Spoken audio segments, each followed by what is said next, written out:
So hello and welcome to today's class. In this class we are going to discuss about the naming of organic compounds. The naming of organic compound is mainly of two types. One is common name, or which is also called trivial name, and the other is IUPAC name. Okay. So one type is trivial or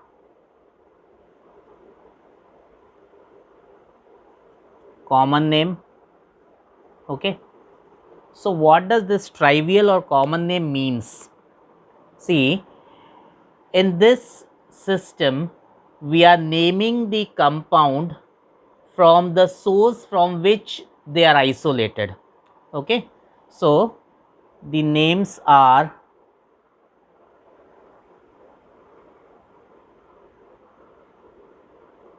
given after the source from which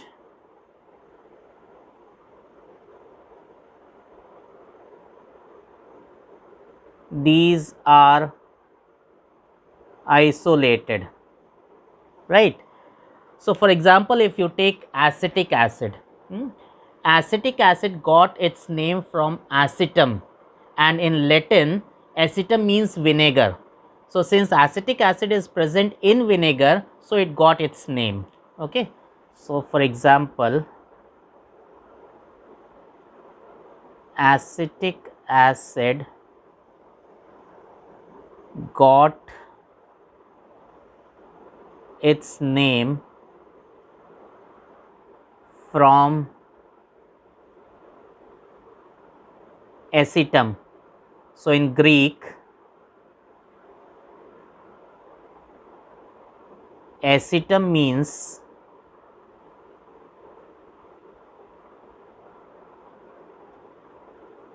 vinegar. Okay, right? Now second type of system of naming organic compound is IUPAC system. Okay. So second type of names are IUPAC names. So what are IUPAC names?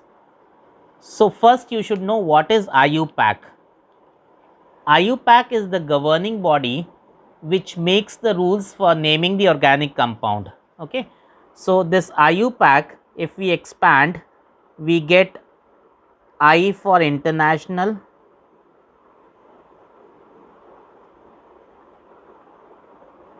U for union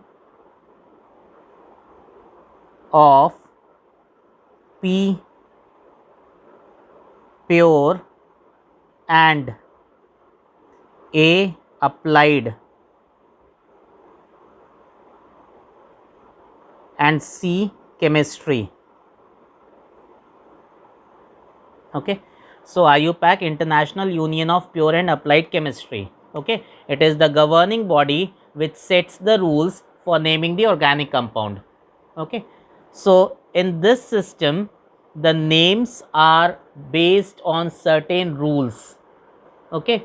And these names are most widely used. Okay. So names are based on certain rules, right? Now we will see how to write the IUPAC name of a compound. Okay. So now we will see the naming part. And which naming? IUPAC naming. So writing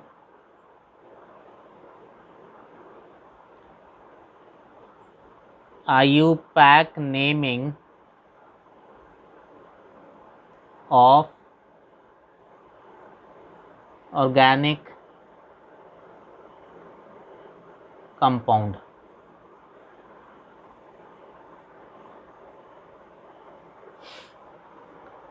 So to name the organic compound as per IUPAC, you have to follow certain sequence. Okay. This name actually it is made up of 4 basic parts, and these parts in the sequence are: first is prefix, then word root, then primary suffix, and secondary suffix.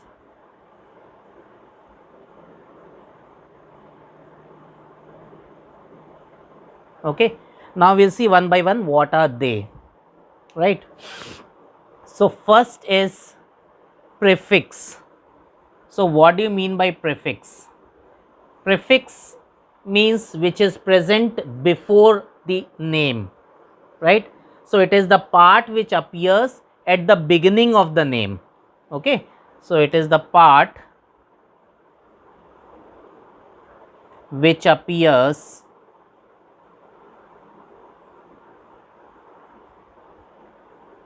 before the beginning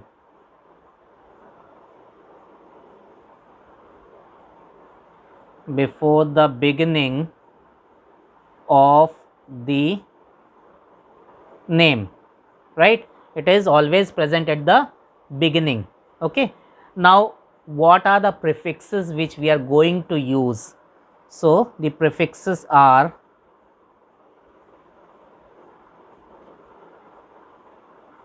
what are they?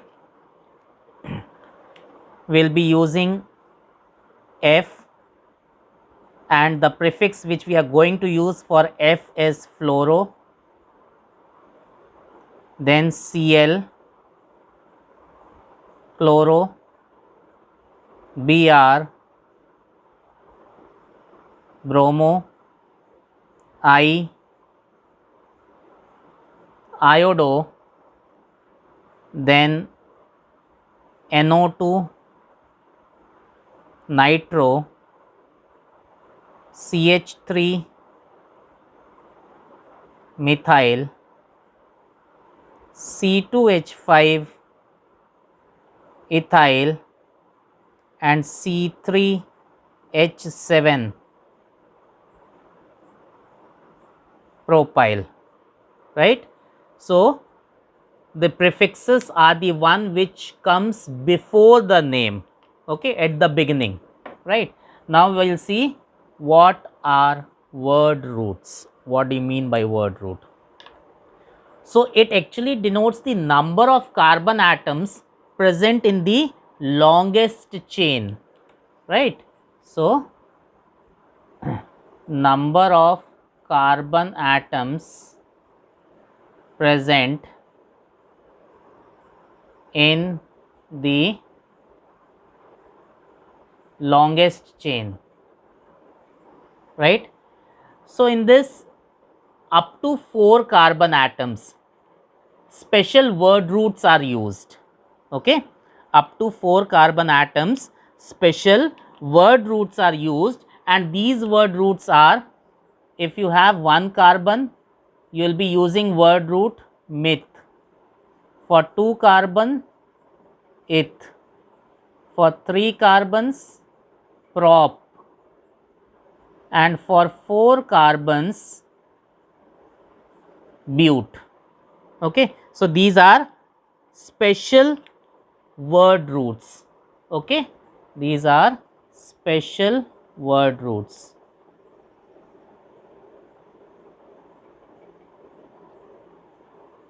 right? After 4 carbon atoms, we are using Greek numbers. Okay, after 4 carbon atoms, Greek numbers are used. So what are they? For 5 carbon atoms, we are using pent, right? We all know that for 5 normally pent word is used, like for 5 sided geometric figure, pentagon. Okay, for 6 carbon atoms, we are using hex; for 7 carbon atoms, hept; 8 carbons, oct; 9 carbons, non; and For 10 carbons, we are using dec.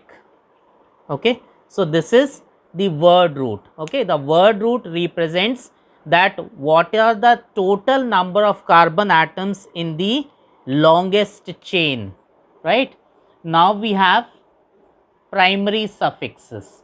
Okay. So, what are they? Primary suffixes actually denotes the nature of carbon to carbon bonds. Okay. So, it actually denotes that between two carbon atoms what type of bonds are present. Okay. So, denotes nature of bonds between two carbon atoms, right.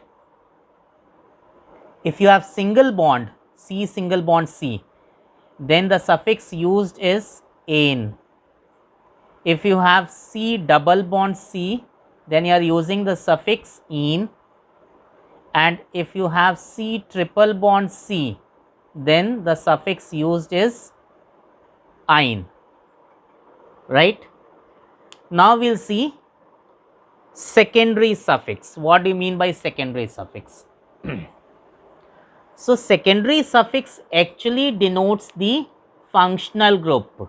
Okay. It represents the functional group present in the organic compound. Okay. So, it represents the functional group present in the organic compound, right. So, what are the functional groups which you are going to study in this chapter? See, first functional group which you will be studying is alcohol. For alcohol, the functional group is OH and the suffix which you are going to use is -ol. Okay. Then the second functional group is aldehyde. The functional group for aldehyde is CHO and the suffix which you are going to use for this is -al. Okay. So, you have to be very careful, right. Do not write in stylish way, right, because there is hardly much difference between -ol and -al. If the examiner is not able to make out that whether you have written or -al, then you may lose the marks also. Okay. So, then the third functional group which you are going to use is ketone. Functional group is C double bond O and the suffix which we are going to use for this is -one. The fourth functional group you are going to use is carboxylic acid.